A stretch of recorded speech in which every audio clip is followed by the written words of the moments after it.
On this week's episode of Ride the Lightning, the Tesla unofficial podcast, Tesla held its big Investor Day event, and we learned a bit about the next-gen vehicle platform, where the next Gigafactory is going to be, what the near-final Cybertruck looks like, and more.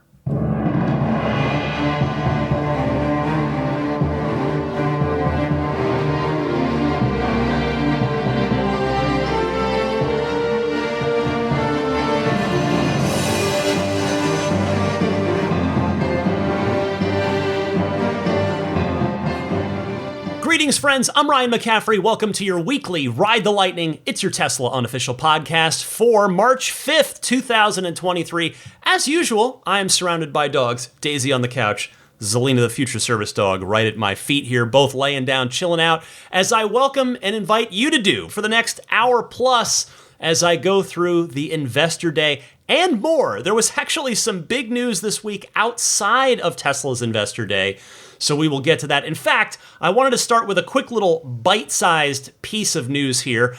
Unfortunately, in a not unexpected move, further distribution of and new versions of the FSD beta are on hold while Tesla sorts out the issues that NHTSA has quote-unquote recalled it over.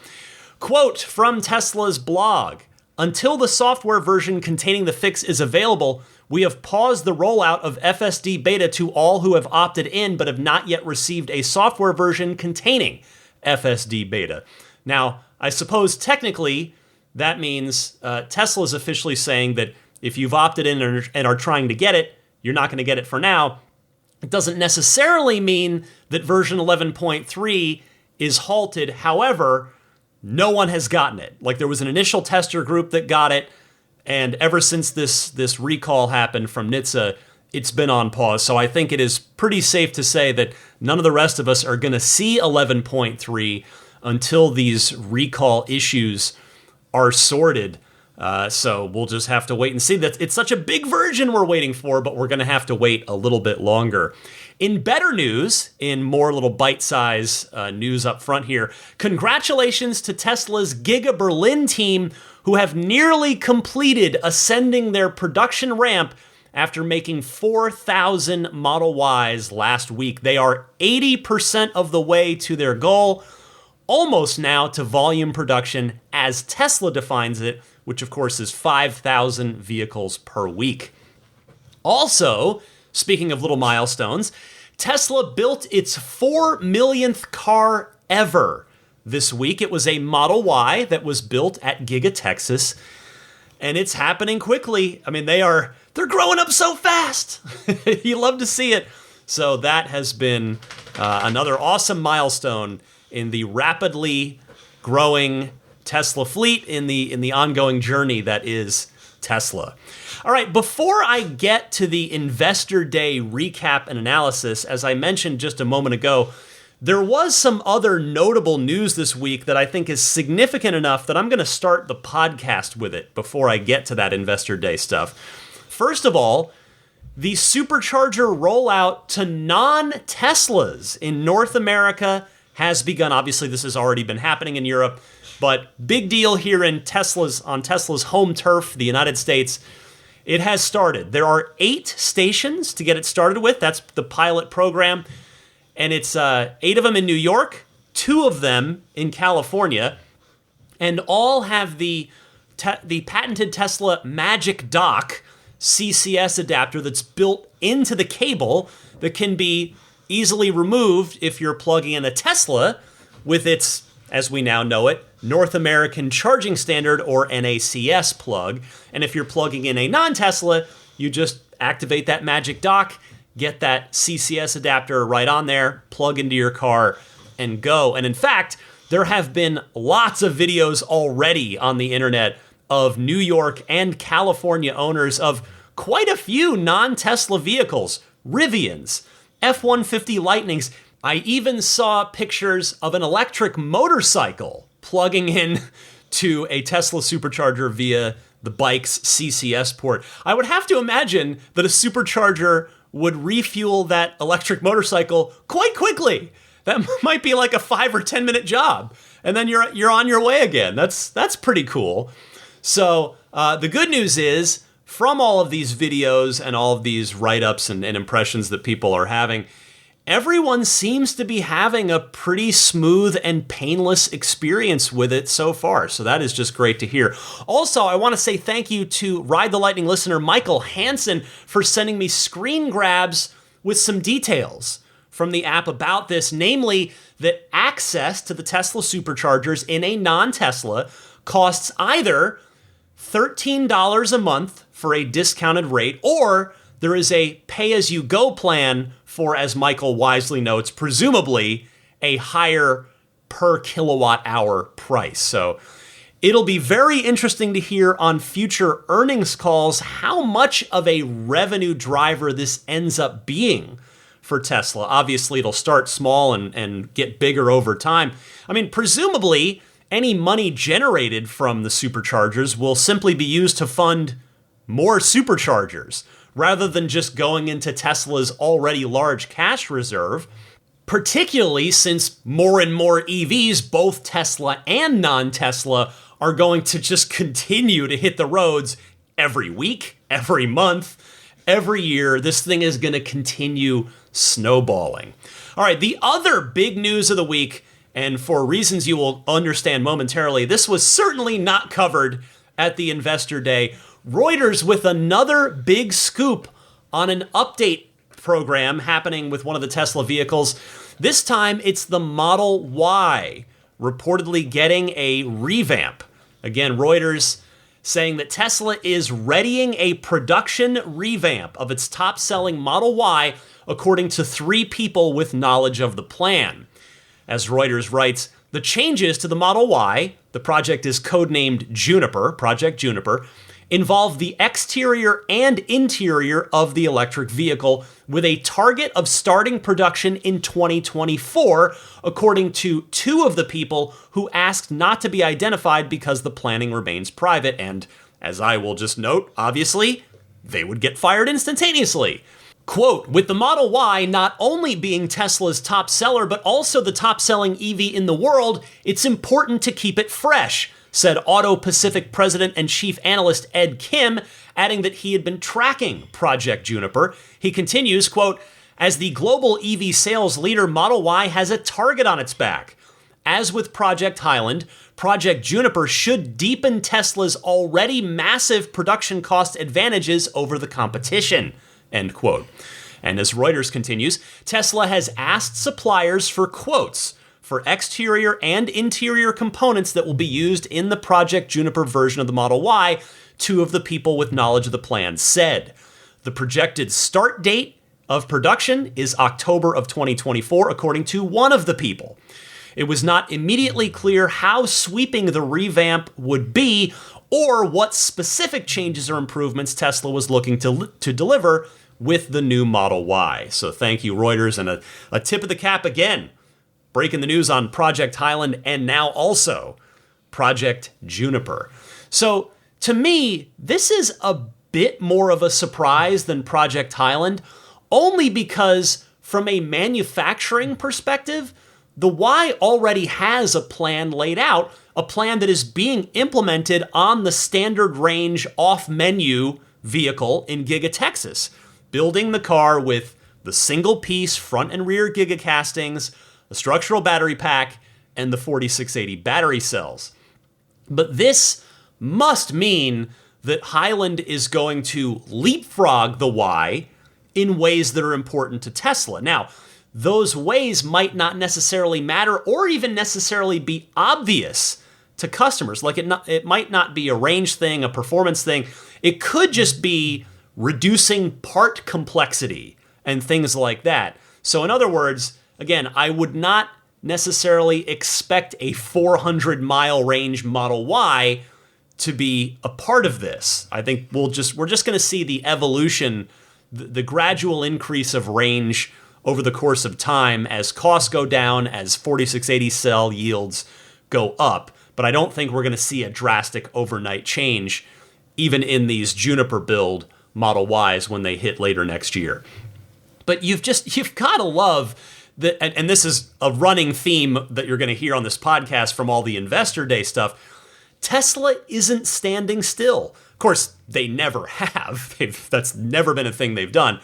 The Model Y is currently on its way to becoming the number one selling car in the world. No, not EV, no qualifiers, no caveats. The number one selling car in the world is number 4 as we speak. And Tesla is quite simply, they are keeping that accelerator pressed firmly down to the floor to try and make the car even better. You love it.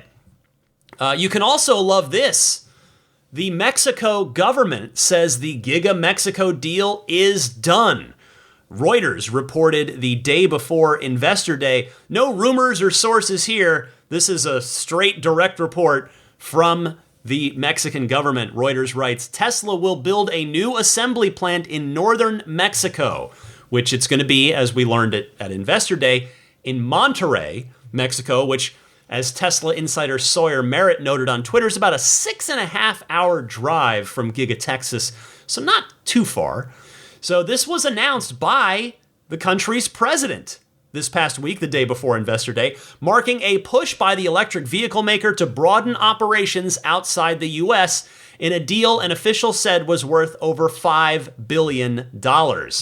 President Andres Manuel Lopez Obrador said, quote, the whole Tesla company, end quote, was coming to Mexico to build a, quote, very big automotive plant, noting that potential investment in batteries was still pending.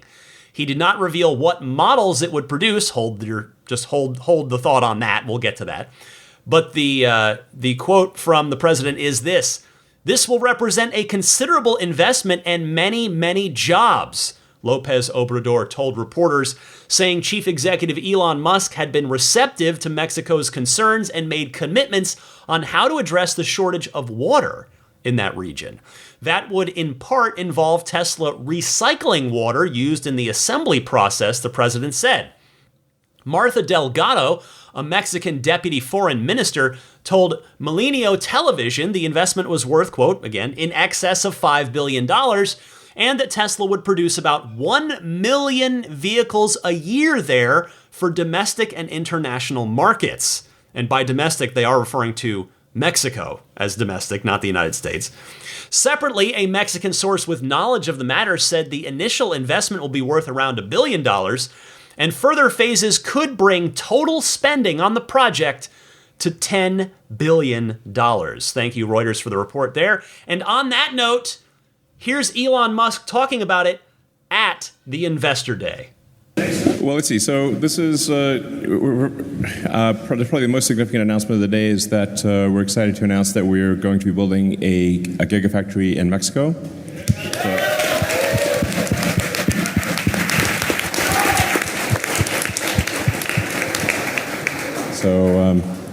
And we'll have obviously a grand opening and groundbreaking and whatnot. But we're excited to announce that the next Tesla Gigafactory will be in Mexico near Monterrey. So super excited about it.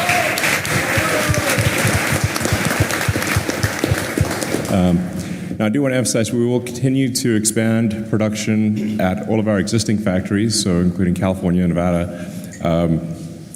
here in Texas, obviously, and Berlin, Shanghai. So we intend to increase production at all factories. So the Giga Mexico would be supplemental to the output of all the other factories. So this is not, to be clear, moving output from anywhere to anywhere. It is simply about expanding total global output. So it's going to be good. Now, what you didn't hear in that Elon quote, but what was on the screen in the presentation were the words Giga Mexico manufacturing next-gen vehicle, which means the first next-gen car on the Generation 3 platforms gonna start probably pretty soon. I mean, given that, it'll be around a year of building the new factory. Tom Zhu, who's now in charge of things there now, is saying they want to get it done quicker than Shanghai.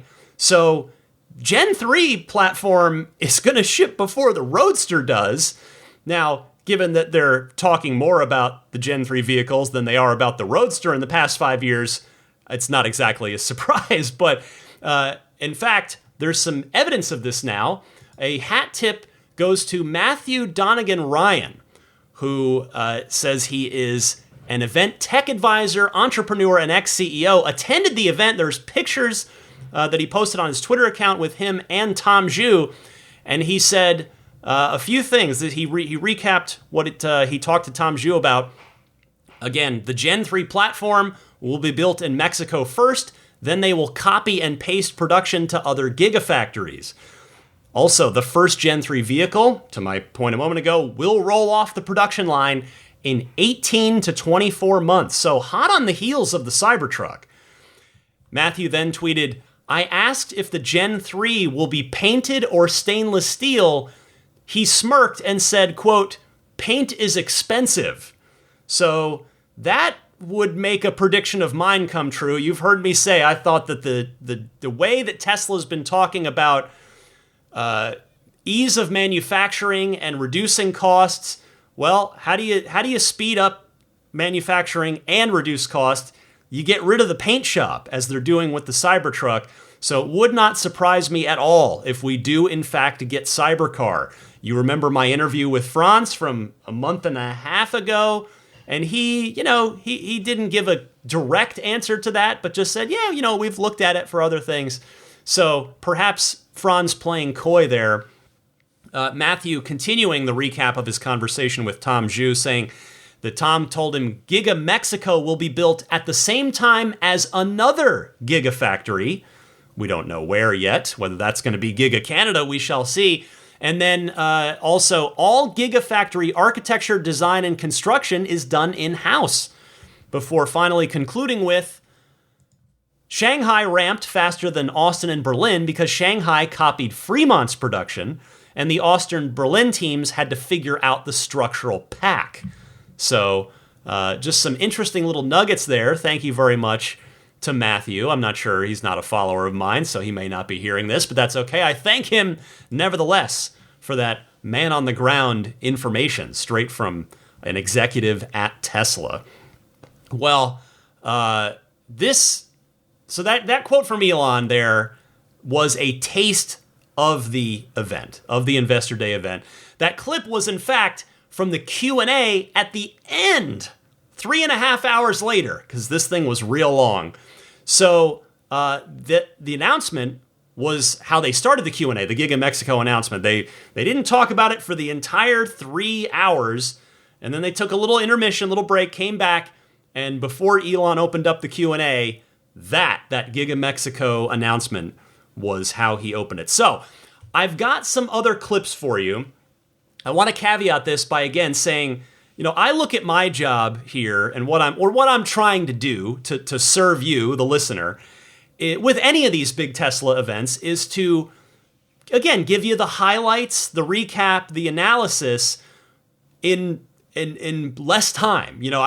This thing was 3.5 hours long, so this is not going to be a 3.5 hour podcast. I do have some clips for you, but I'm skipping over a lot of the presentation. I'm going to give you some just sort of quick bullet point stuff coming up, but I just want to kind of make it clear, if you do want to just go consume this entire thing, it's on Tesla's YouTube channel.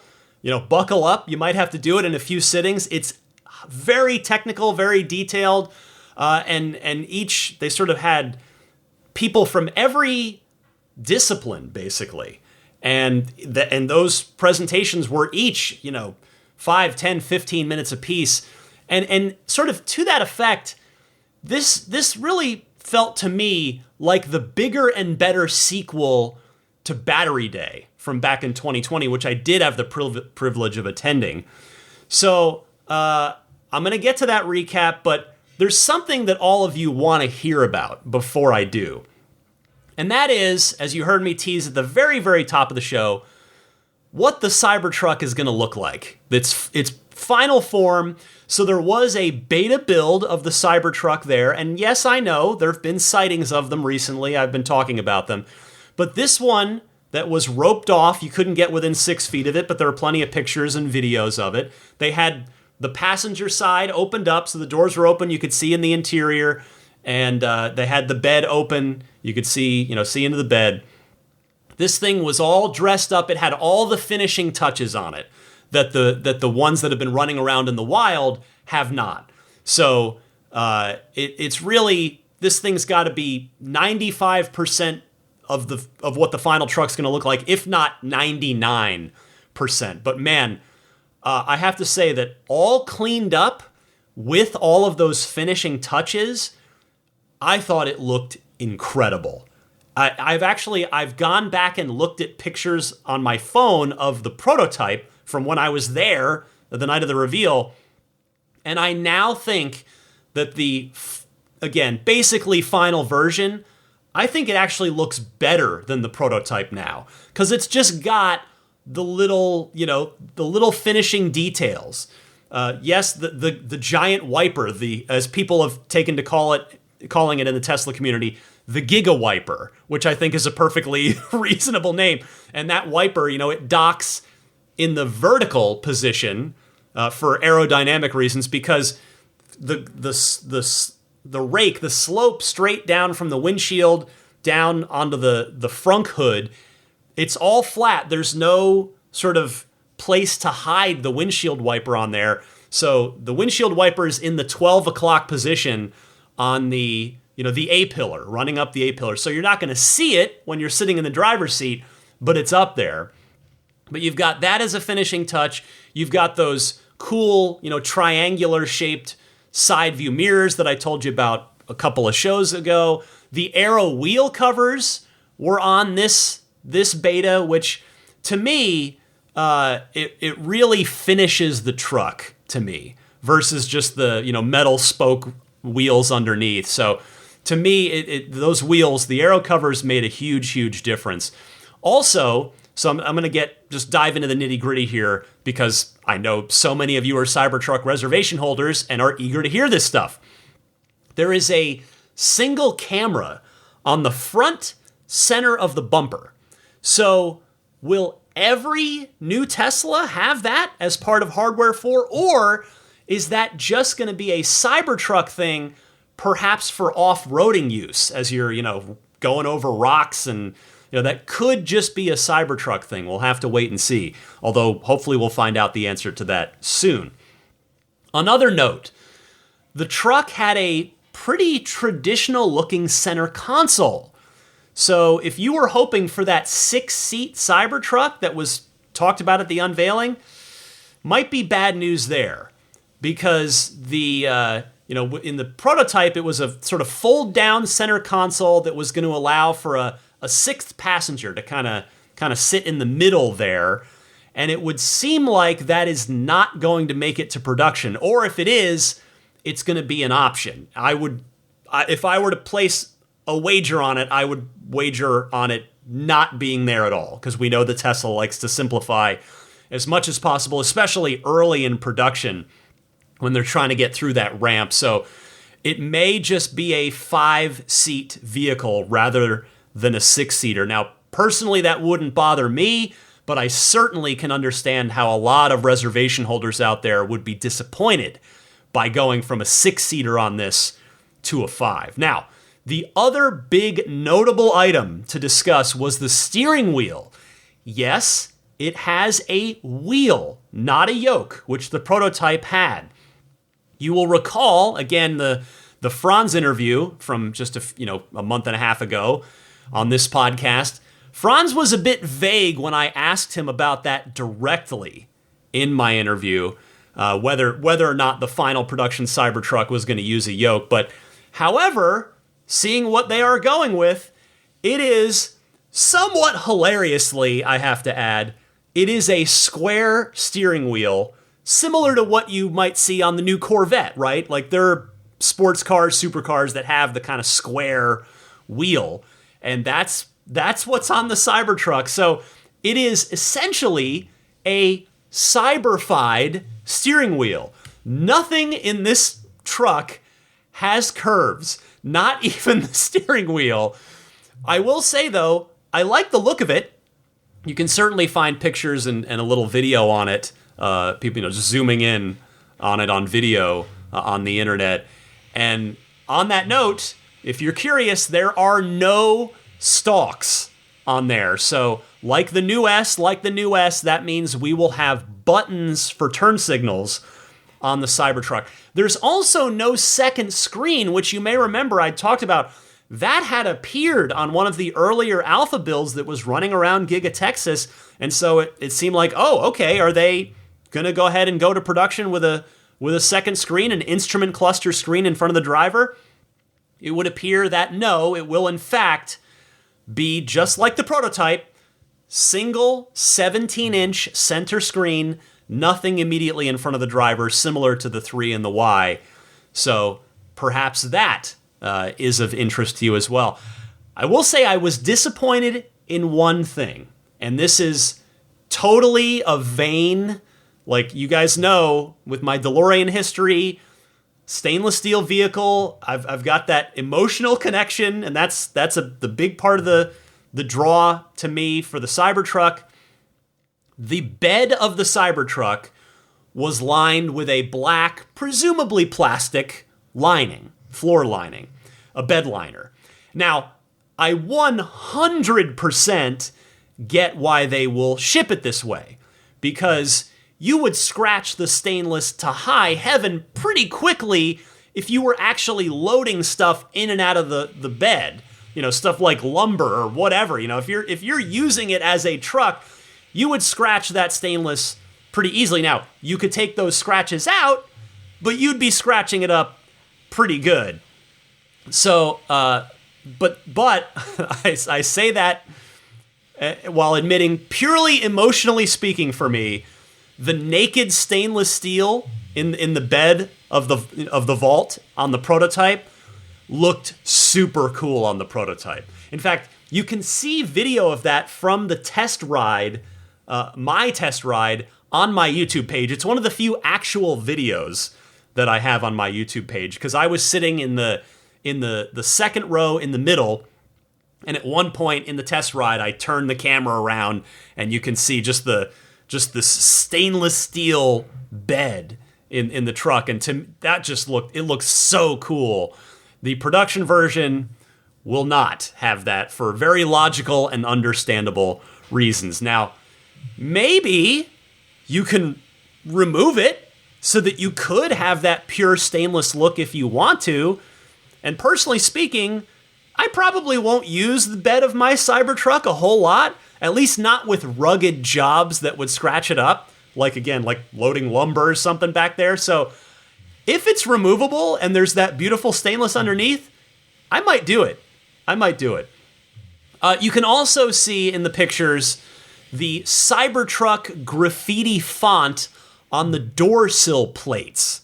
Because as I mentioned, the passenger side of this beta Cybertruck that was on display, it was all both the front and rear door on the passenger side were opened up. And you can see that door sill plate with the Cybertruck logo and the graffiti font, as I had gotten Franz to confirm in the interview, and that will be the only badge in the entire truck. You have to open the door to see any badge. There are no immediately visible badges on the truck. And for those of you, by the way, with newer Model 3s or Model Ys that don't have the lumbar support that was removed during the chip shortage about, a year, 2 years ago now, the Cybertruck does have lumbar support for the front passenger seat. And yes, the button for it is square, not round like it is on our cars, on your driver's seat. So even that button is square, which I find hilariously awesome, just committing to the bit. I love it. Now, what wasn't at Investor Day was Hardware 4, which honestly I'm pretty surprised at, given that we've had so many leaks on this, up to and including Model S's and Model X's being photographed in the Fremont factory holding pen with what are obviously new cameras on them, with the repeater camera being not only clearly a different camera, but it's pointing straight out away from the car rather than being aimed backwards, to see behind the vehicle. So Hardware 4, a no-show in terms of announcements, in terms of any information there.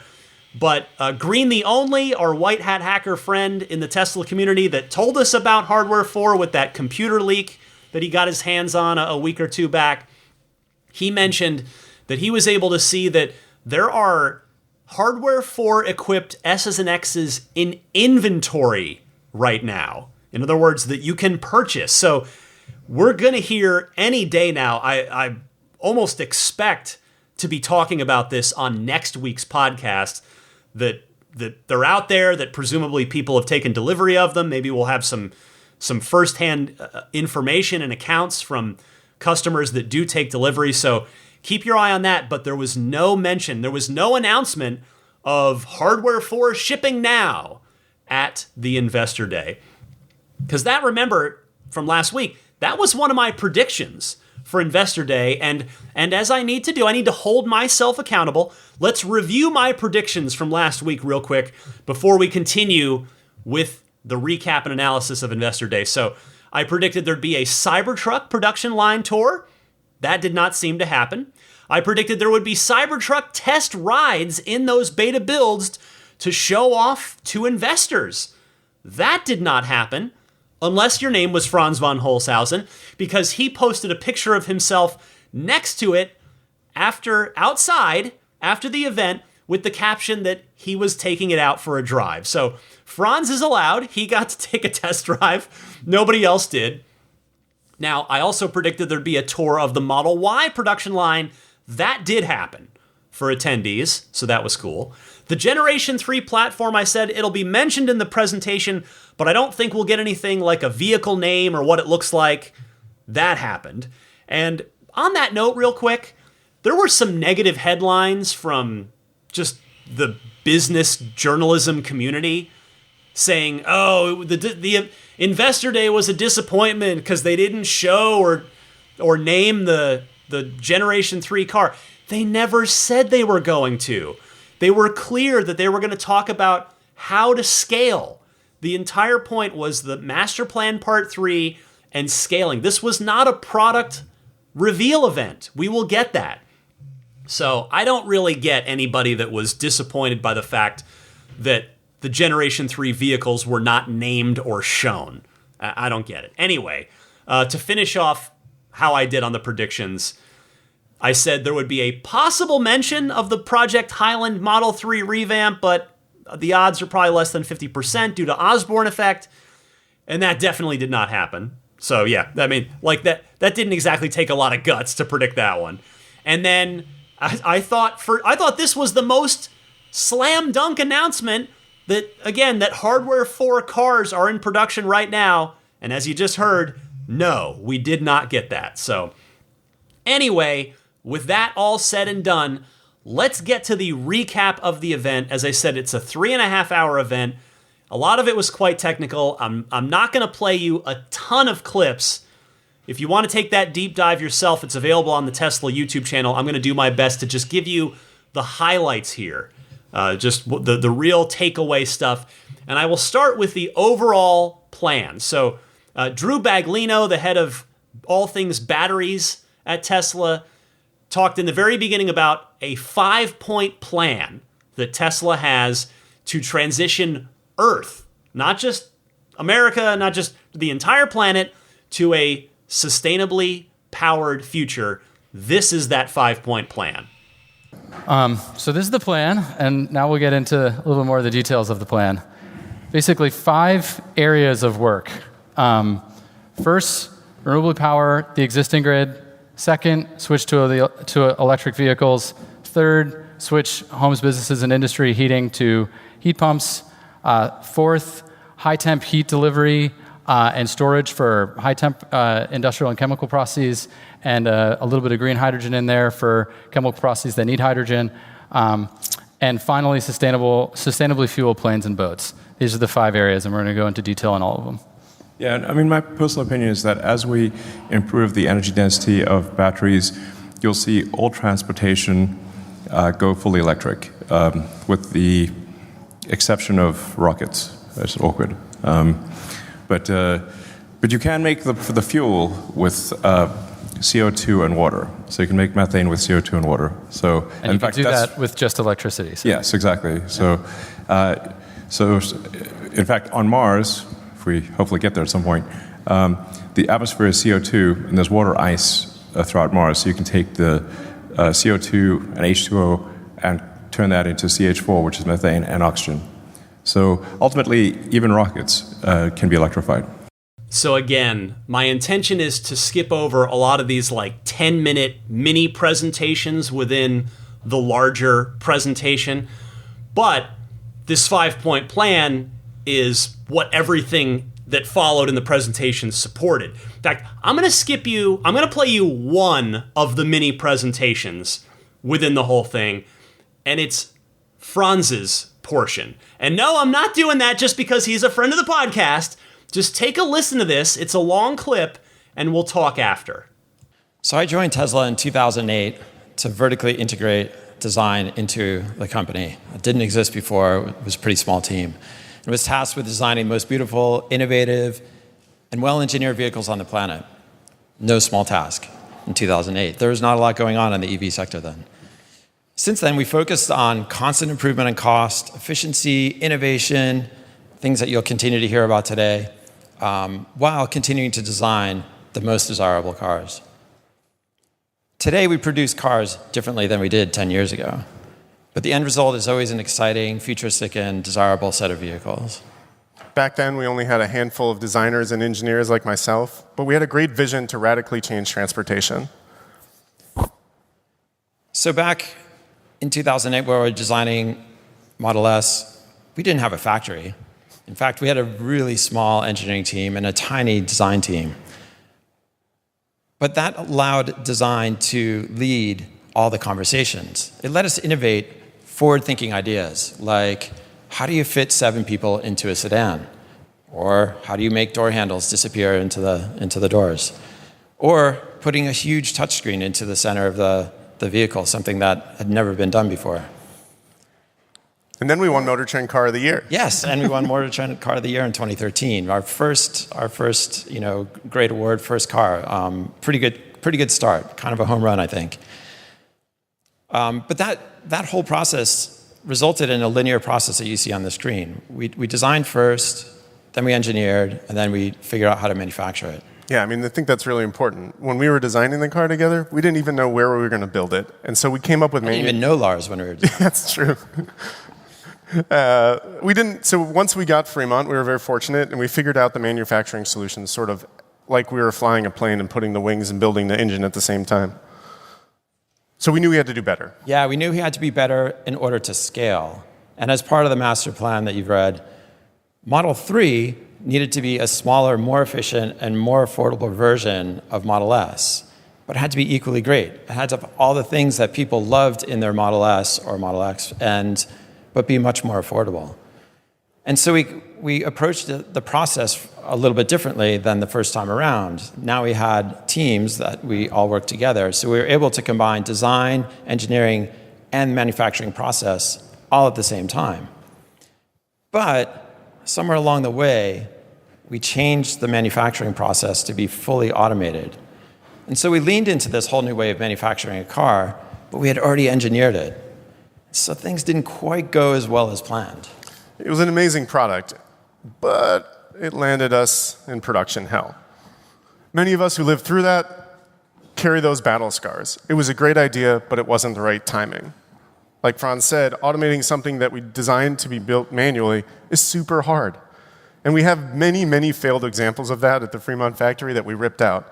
But some of them eventually still work. This is one I actually worked on with a small team of engineers. It's still running today. And some of the engineers that came by said we couldn't do it, are no longer with the company, but it's running, and it's running faster than ever. So we kind of self-imposed constraints on the design when we were doing it to be built manually, and we really didn't think about it. But despite all that, Model 3 is the best-selling EV ever. Yeah, and Model Y, which is derived from Model 3, is about to pass that. But we knew we had to improve the process further. And with Cybertruck, we designed a vehicle around a vision that actually started with the manufacturing process. And in this case, the materials dictated the design. Forming full hard stainless steel isn't rocket science, but it sure isn't easy, and it limited the way we could do it. Yeah, absolutely. It really forced us to think about designing something in a way that you couldn't normally stamp panels, you couldn't form them in a traditional way, so you ended up with very linear bending processes that are just not in automotive kind of language of manufacturing today. But it actually created a very efficient process and one of the most dynamic designs ever, I believe. It's definitely something that's going to change the road landscape. Hopefully you guys saw it down there and you experienced it. It's definitely real. Those are real trucks. We're on our way to build them. But what that stainless steel opportunity did for us, it has let us rethink the factory footprint. We don't stamp those. That's a huge part of it. We don't even paint them. So our footprint got smaller, and we started to think about innovative ways to take those constraints and make great products. But that constraint didn't really change the end result of the truck. It's a super dynamic truck, and it has all the functionality you would expect out of any of the other competitive trucks. And the best thing about it, it's coming this year.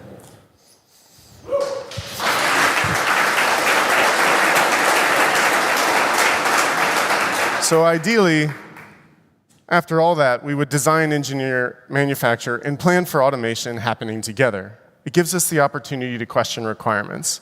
This is something that is fundamentally only available at Tesla. In the places I used to work and the top manufacturing companies in the world, they don't sit together. Yeah, we are one team. Nowhere I know has all these teams together thinking about these processes from the very beginning. In fact, all of those engineering teams, manufacturing, design, automation, they're all in one org. They all report to one person. We can't point fingers at each other, so we have to solve them together, which is the best way to innovate. A traditional way of making a vehicle is this. You stamp it, you build a body in white, you paint it, and you do final assembly. And what's interesting is these shops are dictated by the organizational structures that exist, and they're dictated by the boundaries that exist in the factories that are laid out. If something goes wrong in final assembly, you block the whole line, and you end up with buffering in between. This is at the tail end of its manufacturing optimization. Henry Ford first invented this assembly line in 1922. It's been 100 years, and it's really hard to make a change after 100 years. And when you watch it happen, it's actually really silly to a guy like me. You take all these stamp panels, you put them together, then you put them in a framing station, you build a body that looks something like a car, you put the doors on, and then you paint them. Once you get the color, you take the doors off, and then you start putting the interior inside the car. It comes in through the openings that already exist. I wish it went in like this big piece like this, but there's actually people coming in and out of the car. There's awkward movements. Then we lift the car up, we put stuff from underneath it, we put it down, then we put the seats in the car, and finally we close it all out with glass and we bring those doors that went away for a trip and we put them back in the car. Most of the time, we're doing this with a big, giant car and moving it and doing really nothing to it at all. What's funny, though, in this kind of whole process is that just recently, Toyota just called this an engineering work of art. True. The Model Y. That was humbling, but at Tesla, it's not good enough. If we're going to scale the way we want to do, we have to rethink manufacturing again. As part of the master plan, we have to make another step change in cost. We started this on Model Y when we made these huge gigacastings, and we deleted hundreds of parts. We simplified assembly with the Model Y structural battery, where we decided the floor should be a part of the car. The battery is the floor. We put the seats and the interior on the battery, and we bring it up through a big open hole, and we assemble it. And this allowed us to do things in parallel, fully rethinking the process and reducing the final assembly line by about 10%. And we thought maybe we could do this other places. Yeah, I mean, in a way, the constraints become part of the solution rather than a problem. So when you think about what I'm trying to say, I really want to hammer this home. When you have a car that's about 5 meters long, and you have people working around it like we did in Model 3, and we change that to this process where we take different parts of the car, and we can do more at the same time, like we did with the Model Y structural battery pack. What you see here is us doing that on the front part of the vehicle, or the rear part of the vehicle. That means we can get more people working on the car, or robots, working on it at the same time. That means we have better operator density, less time doing nothing. I call that space-time efficiency. It has nothing to do with quantum mechanics. We can have that conversation later. But we get 44% more operator density, which means more work, less time walking back to the station, 30% improvement in space-time efficiency. And because we're not building it in and out of the car with those slow movements of those robots I showed you from production hell, when we go to automate it, it's going to be a lot easier. In the end, that will probably look something like this, where we balance parallel and series manufacturing in a way where we only do things that are necessary, with a much shorter final line, blocking a lot less of the entire rest of the factory, so we can optimize material flow using the best practices. And what that means, it's going to look something like this, where we build all the sides of the cars independently, we only paint what we need to, and then we assemble the parts of the car once and only once. We put them where they need to go. The interior is attached from a bottom-up or a top-down strategy, so there's more access for those robots and people. We aren't moving heavy objects around and doing nothing to it, and it means we're doing more work on the car more of the time. And then, when we take all of these tested sub-assemblies and we put them together, we finally assemble the car only one time, putting the sides on with all of their parts to a front and rear that was already assembled, carrying the floor in with the seats, and finally boxing it out with the doors one time, just like Cybertruck. So in the end, you get the same car, but it's not going to be a Model Y. Yeah, this is not. Yeah. This is a Model Y for illustration, not the next-gen vehicle. In the end, what does that mean? To increase the scale and adoption of electric vehicles on the orders of magnitude that we just showed you, we have to make constraints part of the solution. It leads us to greater than 40% reduction in footprint, which means we can build factories faster, with less capex and more output per unit. Faster, less capex, more output per unit dollar. Zach's going to go into more details on this later, but it also means through this innovation and some of what my other engineering colleagues are going to talk to you about in the future, we'll reduce costs as much as 50%. This is the 2-for-1 concept you hear me and Elon talking about on earnings calls. Yeah, so I think our track record proves that we can deliver the best cars, and we deliver the best cars in spite of, because of these constraints. And I'd love to really show you what I mean and unveil the next-gen car. But you're going to have to trust me on that until a later date. And I promise we'll always be delivering exciting, compelling, and desirable vehicles, like as we always have. Have we ever not? We Yeah. always do. So the reason I chose to play this, as opposed to any of the other segments of Investor Day, is because I thought it was a good summary of the stuff that, I'll say I care about. I guess I hopefully you care about it too, but as somebody that makes a Tesla podcast, and you as somebody that listens to it, design. I'm so interested in design. It's why I've wanted to interview Franz. I've had him on here twice. How these cars look, it matters to me. And then you heard Franz and Lars explain how design ties in with engineering and ties in with manufacturing. I know that was a super long clip, almost 12 minutes out of this entire 3.5-hour presentation, but I just thought that was the best section that crystallized the whole thing to me really well. And again, Gen 3, Cyber, stainless steel for Gen 3 platform. Listen, you heard the Tom Zhu quotes from earlier, and from what you just heard from Lars and Franz there, I just would not be surprised in the slightest if we are about to get Cybercar. And if we do, I will be first in line. I will wave happy goodbye to the Spirit of Adventure, my Model 3 from 2018 that has been such an amazing car for me, but I will be completely unable to resist Cybercar if that ends up being a real thing. Anyway, I do have a few more clips for you from the Q&A, because that had some meaty, good information in it, just smaller, direct stuff. So I'll get to that in a second, but before I do, I just thought, again, having gone through the rest of the 3.5-hour thing, I thought I would just throw out a few quick nuggets for you from the rest of the presentation. Number one, the next-gen drivetrain won't use any rare earth elements at all. That is cool. Nugget number 2. The Model 3 is 4 times more efficient well-to-wheel than the Toyota Corolla, and it can drive 1 mile on the same amount of energy needed to cook a bowl of pasta. I thought that was just a fascinating little nugget about efficiency that was mentioned in the presentation.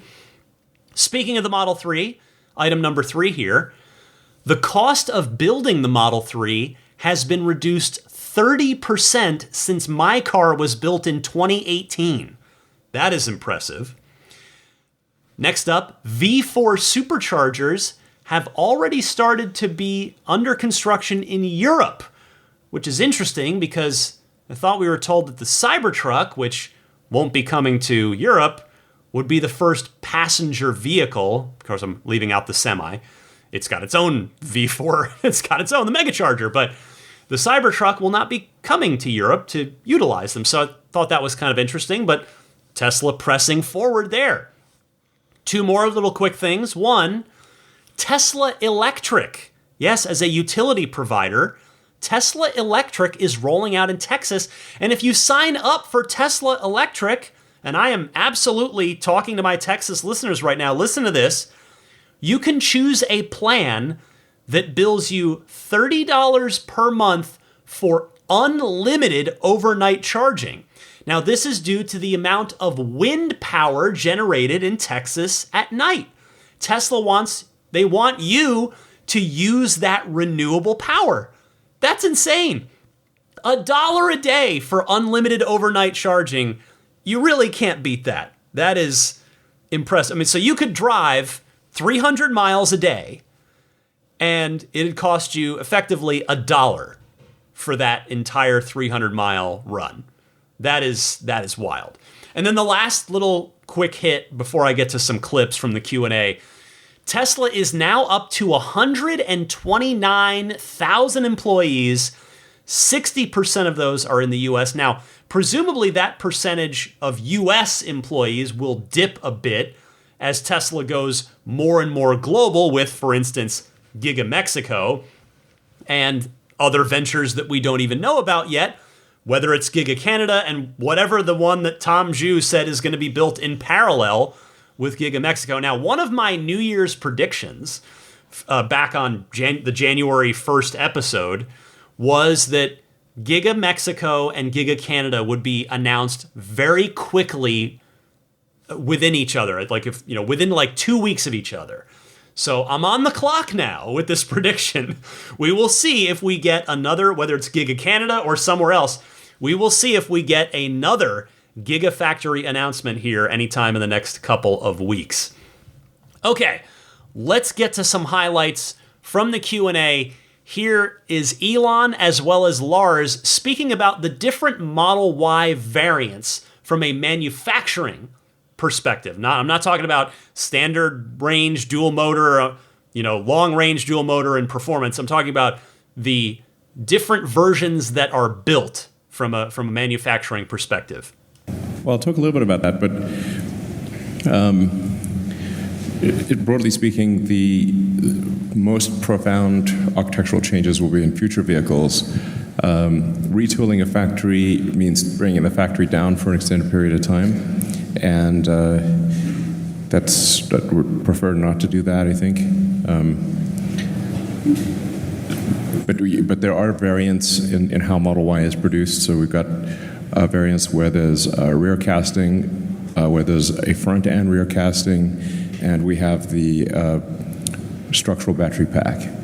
And then there are a number of smaller improvements that occur. But I think for really, really big changes, those would be future vehicles. I don't know, you guys want to add? Lars, maybe? Me? Yeah. So, as far as, I agree with you 100%, Elon. It's really easy to put innovations in new vehicles, but long term, we'll obviously bring them back. We've always talked about that, but we don't want to take our factories down. As far as the timeline goes, we're going to go as fast as we can, left to right. As always, Elon alluded to the fact that Mexico will build our next-gen vehicle, but we will also be doing that in our other plants. And so it's really about getting them all up and running. We expect that to be a huge volume product, and we're going to move that quickly over the next couple of years. When you couple this with the Reuters exclusive that I talked about near the top of the podcast, Project Juniper, Elon and Lars' statements there make a lot more sense, right? When Lars says they'll eventually always bring the changes back to the older versions of a car at other factories, this means Project Juniper for the Model Y, which you heard Elon reference the 3 different manufacturing configurations of the car. So this has got to be what they're talking about here. And certainly no surprise that the Gen 3 platform cars are going to be built at more than just Giga Mexico. In order to achieve the volumes that Tesla's laid out for that car, I mean, remember, Gen 3 is supposed to be higher volume than all of the other cars combined. 3 plus Y plus S plus X plus Cybertruck. And to do that, they're going to need a number of factories involved. Giga Mexico is going to provide cars for Mexico and Latin America. You got to figure Fremont seems maxed out, even if Generation 3 is supposed to only take up half of the factory footprint compared to a 3 or a Y. But Shanghai seems like, yes, they'll probably build Gen 3 cars there. Texas, almost definitely. Berlin, almost definitely as well. So that's maybe 4 factories that could be building the Gen 3 cars, plus the 5th one would be the other unannounced new one that's going to go up alongside, or in the same timeline as Giga Mexico. Seems like a good start. All right, how about Tesla getting into the lithium mining or refining business? Well, they are doing so reluctantly. Well, we're going to address whatever we think the limiting factor is at any point in time. So we would like to do the least amount possible. So we don't want to get into the mining or refining sector. We will do that if we have to. I do think the focus really should be on refining capacity. We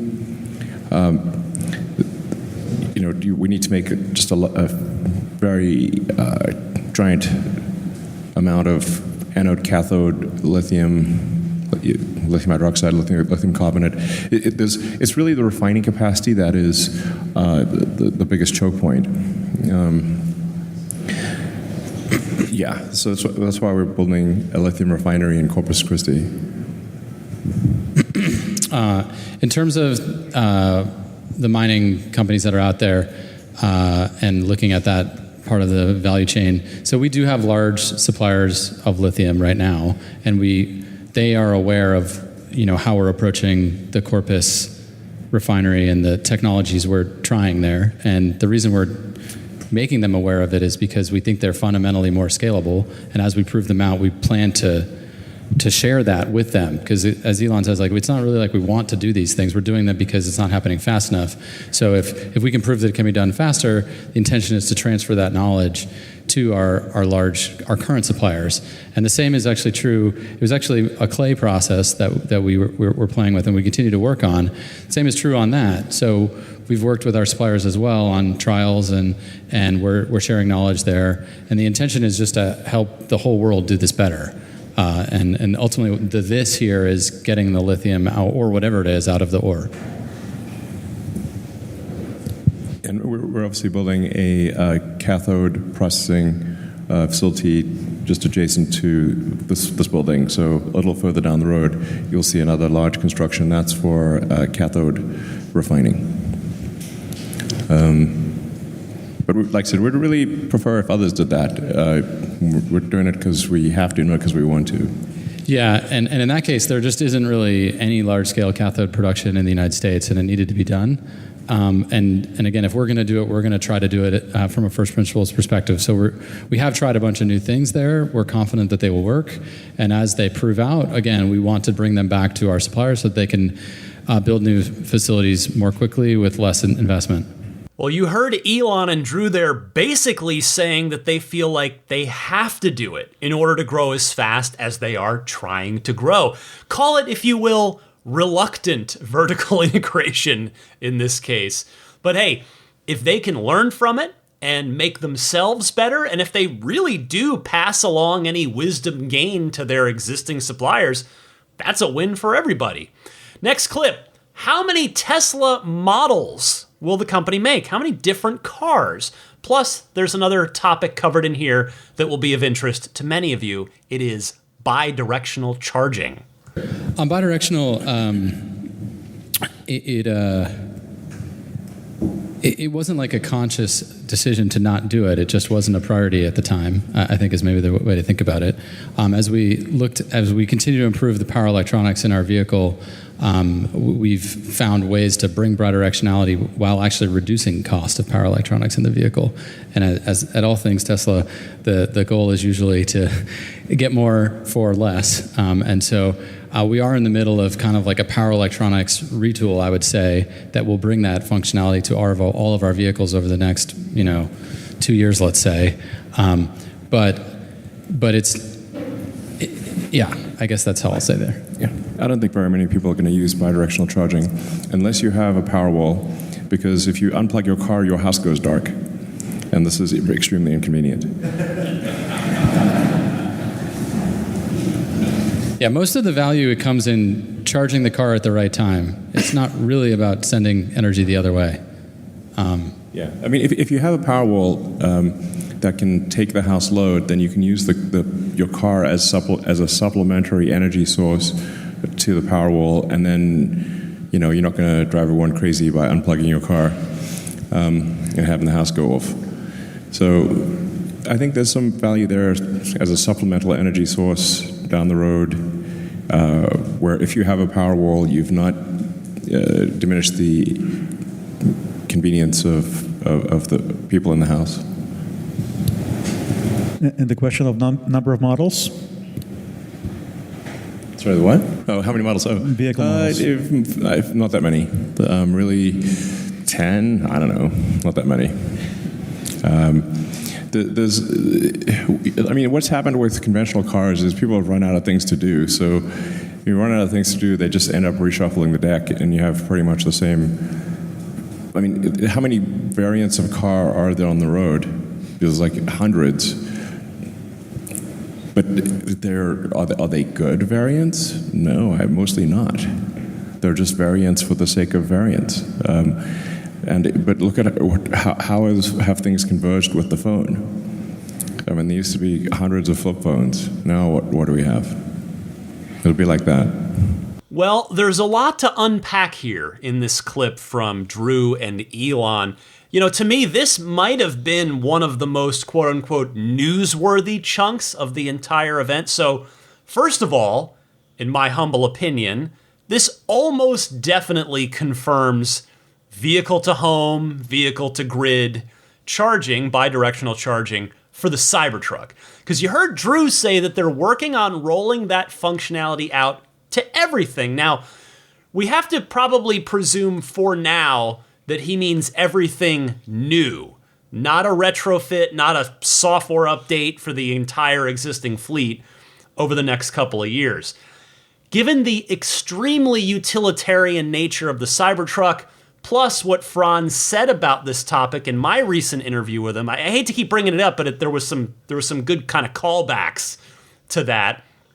But I would be stunned if the Cybertruck is not the first Tesla to support this feature.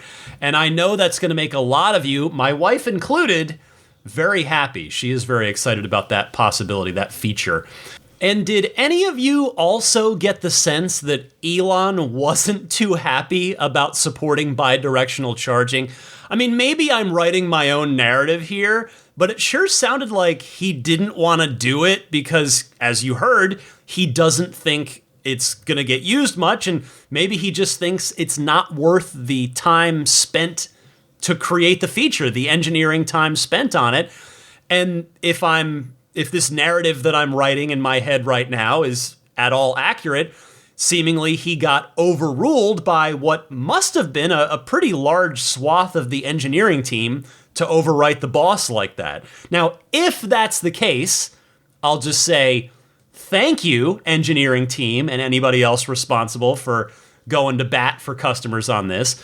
The Cybertruck of all vehicles should have this feature.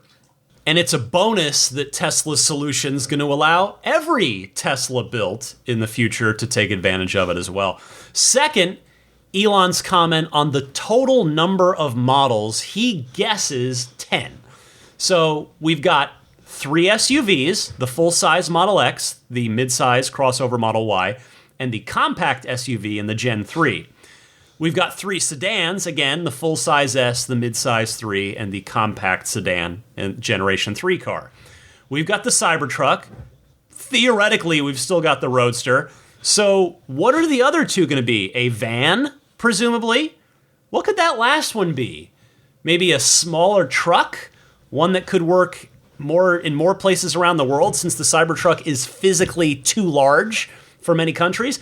Maybe a hot hatch that we've heard Elon and Tesla talk about before. Something that Europe would be a big, big fan of. I'd say the hot hatch is probably a pretty likely bet out of that. The last clip I've got for you is in regards to the supply chain. And Elon sort of talks about the challenges there and about the importance of affordability. I mean, demand for our vehicles in terms of desire to own them may as well be infinite. It's indistinguishable from infinite at this point. So affordability is what matters. So as you make the car more affordable, we will have demand go crazy, basically. The issue is, how do we build the cars? The hard part is building the cars. I can't emphasize that enough. The hard part is building the cars and the entire supply chain that goes with the cars. This is a logistics challenge of extraordinary difficulty. All the things that have to go into the car have to scale with the car, while everything is doing an exponential ramp. And if you miss even one of those things, doesn't matter why, earthquake, flood, fire, revolution, I thought I've heard them all. I mean, any part of that supply chain gets interrupted, then you have a seizure. The hard part is building the cars by far, and the supply chain that goes with it. Do you guys want to talk about the supply chain stuff? Yeah. Well, they might. I think, in the presentation I'd mentioned perfection is a passing grade. We really need everything to happen perfectly, and the strategy for mitigating the different risks, some of which were anticipated and some weren't, is really bespoke to the situation. And then really you need subject matter expertise and a deep knowledge of the particular supply chain you're managing to come up with those strategies. So we've seen everything from, as Elon mentioned, first the tariffs that flew back and forth, then the ocean logistics issue, a chip shortage, COVID, floods. There was a fire in a fab in Japan that knocked down. There was a massive COVID spike in Malaysia where a lot of the chips, the back end of a lot of chips was down there in Muar. This was one that Elon was involved with as well. And it's nerve-wracking, but somehow it works. Yeah, and although it's difficult, I think we have been laying the foundation to be as intimate to all the tiers of the supply chain, building that control and directing the different tiers of supply chain. That's the way we are trying to mitigate the risks that come with it. Again, dual sourcing, triple sourcing, having redundancy is the way we've been trying to mitigate for it. Yeah, on that point, when we think about vehicles, when you think about 3Y as an architecture, SX as an architecture, our next generation platform is more than one segment, and really we're thinking about all the segments that are available that we haven't captured and where the market would be, and designing it with our supply chain partners so that we can go quickly through those segments for where we need. But to Elon's point, if you make a car desirable and affordable, oftentimes it doesn't necessarily matter what segment it's in because it's one that you want. And we've seen that with Model 3 when a lot of people thought the sedan was not going to be a great hit, but we sell tons of them. So the next generation platform is not one vehicle. It is multiple, and it's on a segment that we will really try and focus on that affordability and desirability point moreover than where we started.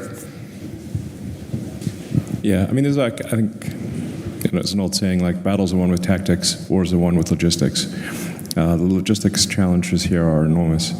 And when you start being a very significant percentage of an industry, you can't overcapacitize. It's not realistic. And some of these things, like you said, dual source or triple source, you can do that maybe for small things, but you can't do it for big things because if you're triple sourced, and it's like having a plane with 3 engines, where if any of the 3 engines fails, you crash.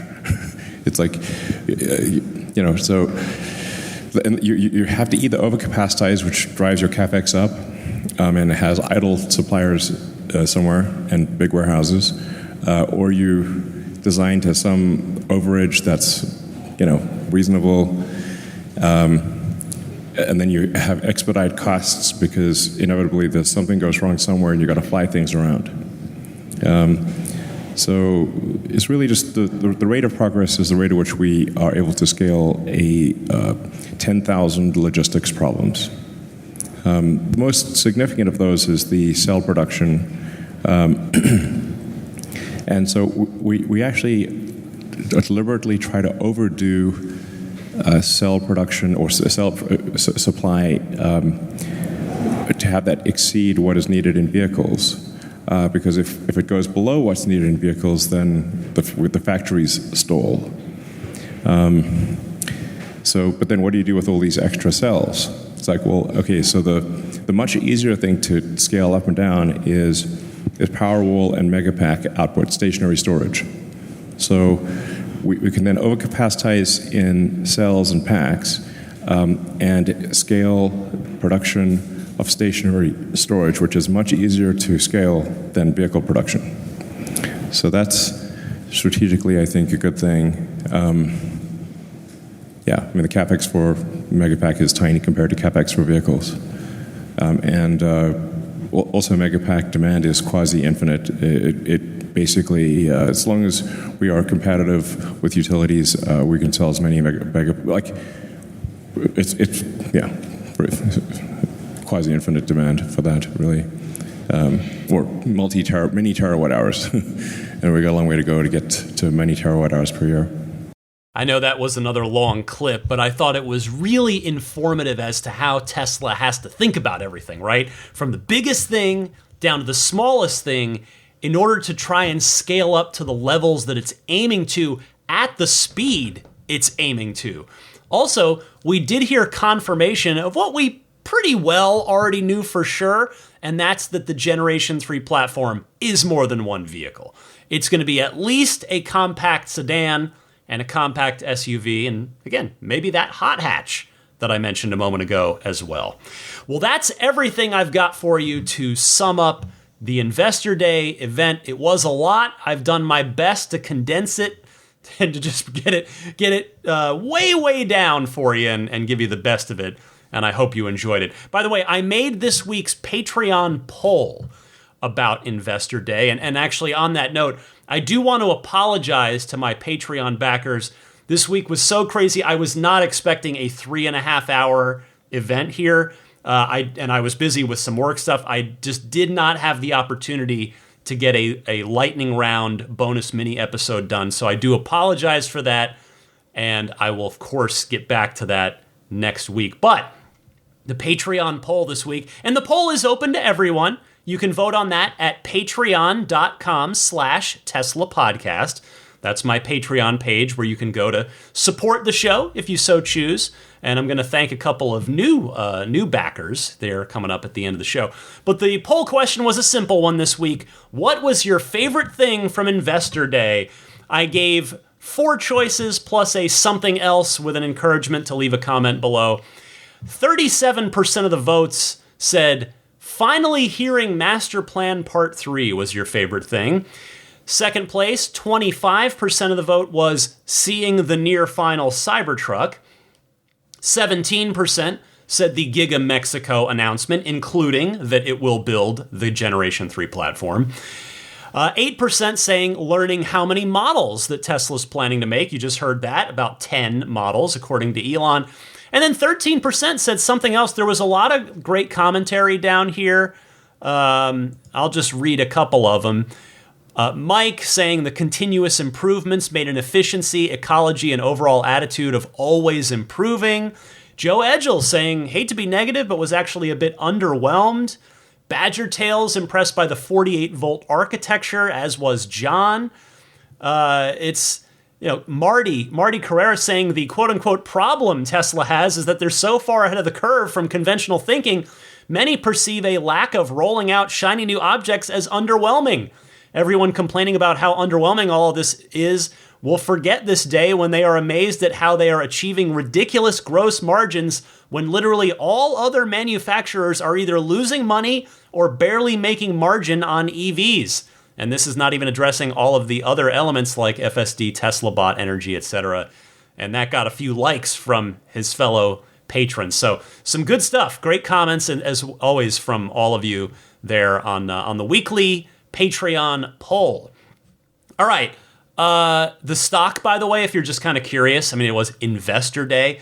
The stock was hit pretty hard the next day. It went down about 6-7% the following day, but then, and that was Thursday. But then Friday, to close things out, it pretty well bumped back up. It was gained $6.89. So it gained most of that back to close out the week, closing at 197.79. So it does seem like the stock, more often than not, goes down the day after a Tesla event, whether it's a product unveiling, whether it's an event like this where it's more of a sort of technical showpiece, or whether it's a quarterly earnings call. But I always find that stuff interesting. All right, I'm not quite done with the podcast yet. Stick with me right after this. I'll be right back with your pro tip of the week and more. Hi, this is Franz von Holzhausen, and you're listening to Ride the Lightning with Ryan McCaffrey, the Tesla unofficial podcast. Well, I'm already past the 75-minute mark of this episode, so in an effort to be respectful of your time, I'm going to skip the Ride the Lightning hotline this week. I've got plenty of your awesome phone calls all queued up and ready to go. But if you would like to react to something that you heard on the podcast, feel free to call in. I'll get to more calls next week. I promise you that. There is a lot of good material out there to comment on just from this past week with the Investor Day. So there are two easy ways to call into the Ride the Lightning hotline. I welcome you to do so. I love hearing from you. You can either use your smartphone's built-in voice recording software, record your question. Please try to keep it to 90 seconds or less so that I can get to as many people each week as possible, and then email that file to me at teslapodcast@gmail.com. Or you can take that same 90-second or less question and call in and leave a message on the Ride the Lightning hotline. It's a toll-free call. You can do it anytime, day or night, 24/7. It's there for you. The number is 1-888-989-TSLA. Again, that's 1-888-989-8752. All right. Well, as for me and what's going on with my car, I just ordered new tires for my Model 3 Performance. I stuck with the same Michelin Pilot Sport 4S's after having the privilege of talking to an actual Michelin tire engineer back at TeslaCon, Florida, who was a sponsor of that event. They had a couple of veteran Michelin guys there, so I kind of took some time between presentations and chatted with them, and it's like, well, should I stick with the OEM or go with something else? And after they asked me a couple questions, they recommended sticking with the OEM on that. And so all in with the mounting, balancing, installation, and the road hazard warranty, which is important around here because I seem to keep catching nails and things in my tires, it was just under $2,000. They're not installed yet. My appointment's in a couple weeks, but I went ahead and ordered them because there was a $110 coupon off of Michelin tires going. So I was like, all right. I went and had them measured at the tire shop, and they were like, yep, they're down to, like, 2 of them were at 4 30-seconds, and the other 2 were at 3 30-seconds. So I was like, all right, it's time. We're still in rainy season. I want to make sure I have good grippy tires with plenty of meat on them. The good news is this second set of tires lasted me way longer than my first set. I got 30,000 miles out of these, which some of you might be going, well, what do you mean that's good? For the 20-inch, low-profile summer tires, that is substantially better. The first set, I was at 16K, and that's when, if you've been listening for a while, you may remember me talking about how I hit these 2 potholes that were like between the lanes, like in the lane lines, and just hit him at just the right point on the freeway where it blew out both of my passenger side tires, and the other 2 on the left were low enough that it was just like, all right, we're going to do 4 new tires here. But yeah, definitely doing way, way better on that second set. 30,000 miles, that's a lot more reasonable. So hopefully these will last just as long, if not longer, and avoid blowouts or fatal road shrapnel. I've got the road hazard warranty, that's good. But anyway, so yeah, I'll get those installed here in a couple of weeks from now. An entertainment recommendation for you this week. The Mandalorian is back on Disney+. I love that show. I adore the first 2 seasons, and I'm looking forward to diving into season 3 here. Hey, before I go, as always at this point of the show, let me give you a pro tip of the week. It's this week it comes from Judson in Claremont. Hey, Ryan, this is Judson in Claremont. I have a quick pro tip for you. I'm a little embarrassed that it took me this long to figure this out, but I just figured it out. I drive a lot. I'm a real estate agent, and I use text message a lot. And I also have a slight southern drawl, so the computer has a little trouble understanding me. The double tap to retry thing that you see before you send a text message, for literally the last year of having my car, I've been double tapping on the screen, and it never worked. First it would send it, and I finally just gave up on that. It took me forever to figure this out. Double tap or double click the right scroll wheel, and it will give you the chance to retry that text message rather than tapping on the screen like I have been trying to do for so long. So to briefly give that again, double tap the scroll wheel, not the screen, to retry your voice to text message. Hope that helps. Judson, this is a good shout out. It's like how I only recently learned that you could in fact do split climate controls, dual zone climate controls for the driver and front passenger after 4+ years of owning the car. I suspect there will be others who will find your tip useful. So thank you very much for calling in with it. And if anybody else out there has a pro tip of the week that you'd like to share with me and your fellow Tesla owners and enthusiasts, please call in and share it. And you call in the same way that I told you about a few minutes ago that you call into the regular Ride the Lightning hotline. Before I hit the road here, let me mention some friends of the podcast that can perhaps be of use to you. Starting with abstractocean.com, so many great aftermarket Tesla accessories, the rear footwell lighting kit, which is so nice in a Model Y, the drop-in cup holder stabilizers, the 4th generation tempered glass screen protectors, the Roadster-style TESLA lettering that you can put on the back of your car. There's just so much neat stuff. You got to go check it out for yourself at abstractocean.com. Use the coupon code RTLPodcast at checkout to get 15% off of your first order. That's RTLPodcast, no spaces in that. The snap plate, which you can get at everyamp.com/RTL. That is the front license plate bracket to go with if you got to put one on or want to put one on. Don't use the one that Tesla gives you that sticks to the front of your car with automotive tape, because if you ever need or want to take it off, it's going to leave behind a very unpleasant automotive tape residue. Whereas if you ever want to take the snap plate off, maybe you're detailing the car, maybe you're taking it to a Cars and Coffee car show, you can just take it off securely. But when it's on secure. When it's off, it's like it was never there. So Get yours at everyamp.com/RTL for all 4 Teslas currently in production. Check that out. Meanwhile, budgetsafesolar.com.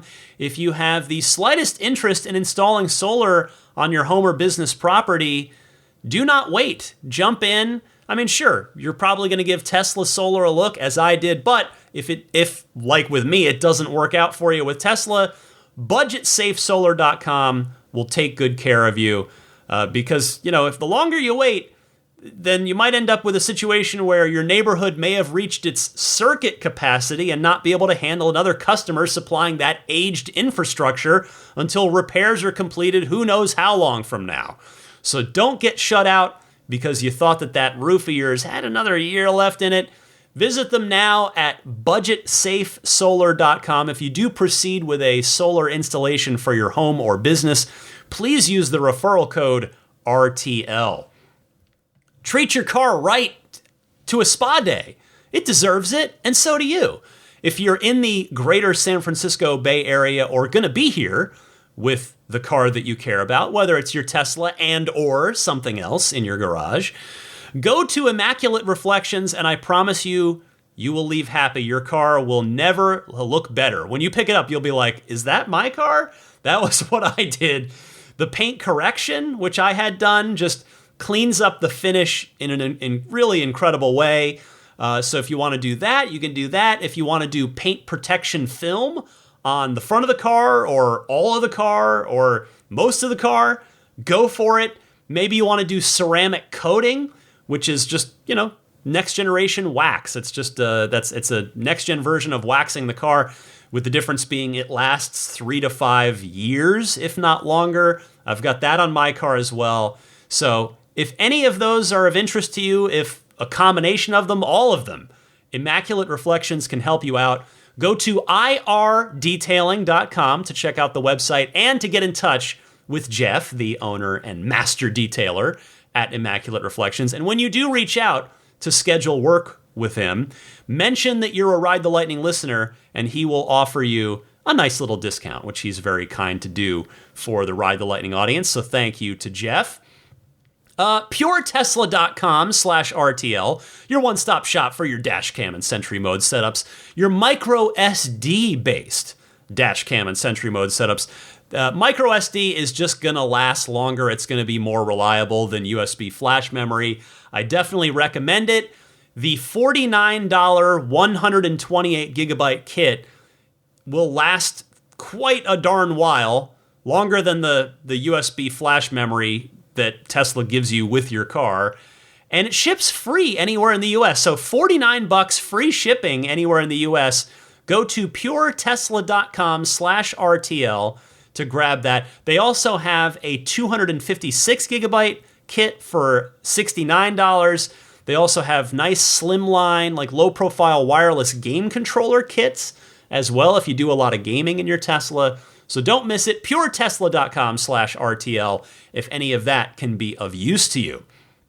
I briefly mentioned my Patreon a few minutes ago, but my Patreon page can be found at patreon.com/Tesla podcast. Patreon spelled Patreon. And Patreon, if you've ever heard of Kickstarter, Patreon is similar, except instead of a one-time kickstart of one project, it is ongoing support of a creator that you enjoy. Hopefully, in this case, that creator being me would be the ideal scenario. There are lots of great people on Patreon, but you can support this podcast again totally voluntarily. It's always going to come out for you. It'll be free every Sunday, 9 a.m. Eastern, 6 a.m. Pacific. But if you do get a lot of enjoyment, a lot of information out of this podcast, I would humbly ask you at some point to consider backing me on Patreon. This is a listener-supported podcast. The support tiers start at just $5 a month. And for $5 a month, you can be helping me out and you can get yourself early access to each week's episode, because each of the Patreon tiers has a different perk associated with them, but they all stack. So the higher you go up the Patreon support ladder, the more cool things you get, including up at the maximum plaid tier that you get your name shouted out each and every week at the end of the show, which I'm going to do here in just a minute. So like I said, $5 is where it starts. Just $5 a month, and you'll get early access to the show. $10 a month, you'll get early access to the show and that weekly bonus lightning round mini episode that I do every week except for this one. So again, my apologies there. So that's that. That's Patreon. Hope you can consider a pledge at some point in time. Follow me on Twitter at DMC_Ryan. You can also, at that same DMC_Ryan, that's my same handle for Instagram as well, if you'd like to follow me on either of those. My email address, once again, is teslapodcast@gmail.com. And with that, let me give the promised shout out to the Plaid, Maximum Plaid, and Roadster in Space tier backers. I'll start with the newest Maximum Plaid backers. Thank you so much to ContactOneCallCenter.com, as well as Jason Chalukas, who upgraded from the Plaid level tier that he'd been grandfathered in at and kindly supporting me at for a while. He upgraded to Maximum Plaid, so Jason, thank you so much for that. As I record here on late Friday, Saturday, which will be in the past for most of you when you hear this, we have the monthly Patreon Zoom Hangout, which is for anybody at the Maximum Plaid tier or higher, as well as anybody who makes a new or upgraded Patreon pledge. You get a one-time invite as a thank you for that. So I'm looking forward to chatting with a bunch of you tomorrow on that. If you're eligible to go and you can't make it, or you can listen back to it later. I upload the audio to Patreon for you, so check that out if you missed it but wanna take a listen at some point later. So thank you to those two, and then the rest of the Maximum Plaid backers. Thank you so much to Jonathan Wales, Cameron Clark, Daniel Grummer, Seth Capello, Nick and Tony, the Galpin family, Ryan from Las Vegas, Darren Nickel, Kaz Barnes, Brett Libano, Patrick Wisniewski, Gil Cabrera, Watley, Mark Eversole, Todd Badger, Joe Edgel, Kevin Yank, the Tesla Owners Club of San Joaquin Valley, Michael Williams, Will Stedman, Mait Suaru, Derek Nesselrote, Justin Perez, Jeremy Harris, Chris Beach, Tom Mills, Alex Brem, Corey O'Donnell, Aaron, John Cody, Andre Kent, Joel Sapp, Kim Bay, Paul Casarino, Richard Corley, Chris Osborne, KB, We Drive Tesla EV Luxury Car Rental in Oahu, HaloBengals.com, Chris Pratt, Ken Epstein, Doug Carey, James Gregory, and Adam Lavoie. I should also mention right here the Tesla Takeover. I think this is going to be the third annual one coming up the last weekend of July this year down in San Luis Obispo, kind of a central-ish California, right? And kind of halfway, roughly between LA and San Francisco. I have been very graciously invited as a featured speaker, one of a number of featured speakers, highlighted by Elon's mom, May Musk herself. Also, Kim Java, a friend of mine, is going to be there. I haven't gotten to see her in quite a while, so looking forward to catching up with her, and a number of other speakers and just everybody attending. So I'm sure it'll be a number of you there. Please find me. Please say hello. I haven't decided what I'm going to talk about yet. I have one idea in my head, but I've got plenty of time to think about it, so I'm looking forward to that coming up in July. Just, I don't know if the website is Tesla Takeover. I didn't have this in my notes. I'm just riffing off the cuff here. Just Google Tesla Takeover. It's put on by the Tesla Owners Club of Silicon Valley, although I imagine it's probably a group effort with the San Joaquin Valley folks, maybe the East Bay folks, maybe even some Southern California groups as well. Anyway, it's going to be a huge event. I think they had 2,000 people there last year. I know a number of you went. A number of you had asked me, are you going to be there? And I couldn't make it last year. We had a family trip, but I am planning to be there this year, and they've kindly invited me to speak, which I appreciate. I want to thank the Plaid level supporters who are grandfathered in to that otherwise discontinued backing tier on Patreon. Thank you very much for your continued support. George Cassiopo, David Brander, Logan Willis, Peter Chalet, Eric Randolph, Dory and Steve Guberman, the Tesla Owners Club of Taiwan, Ron Lee, Charlie Gillespie, David Perella, Dennis Peak, Jeff Angwin, Chase Cabanillas, the Lydia family, Aaron Altschul, Jared Brown, Jerome Strack, Jamie Dalton, the Tesla Owners East Bay Club, Mike and Barbara from Louisville, David J. Howes, Travis Krenzel, Matt Nixon, the Tesla Owners Club of Wisconsin, Jonathan Zalesny, Ish, not Elon Musk, T. Kirk Lowry, Peter, and the Bear Boys of Colorado. And finally, an extra big thank you to the Roadster in Space tier backers. On top of every other perk they get, should they elect it each month, a one-on-one Zoom hangout with me. And I had a nice chat this week with Lawton from Chicago. I always love chatting with him. He is just a wonderful, generous, kind-hearted person who loves Tesla, and it's always fun to talk about Tesla and about life with Lawton.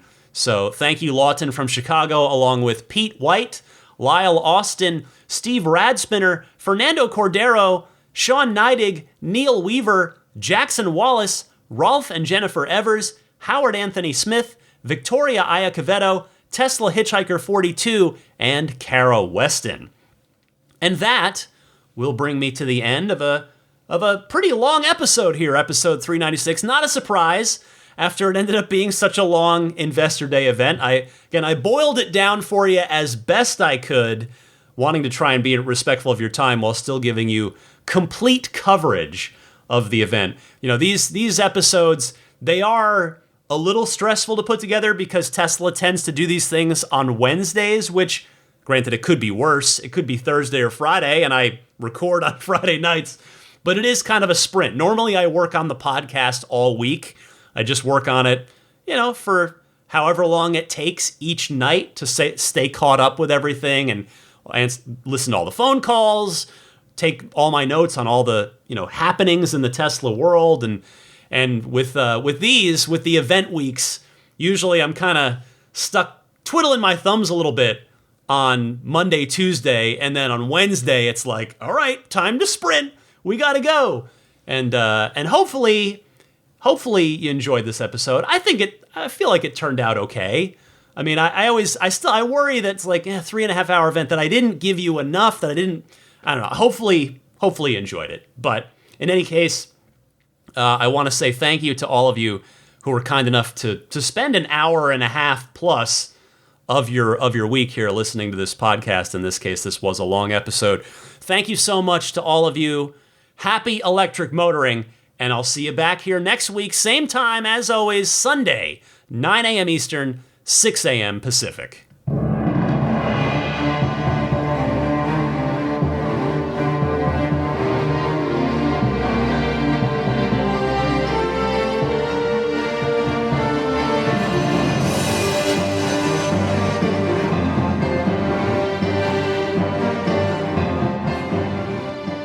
I mean, I think a Tesla is the most fun thing you could possibly buy ever. That's what it's meant to be. Our goal is to make it's not exactly a car. It's actually a thing to maximize enjoyment. It's maximum fun.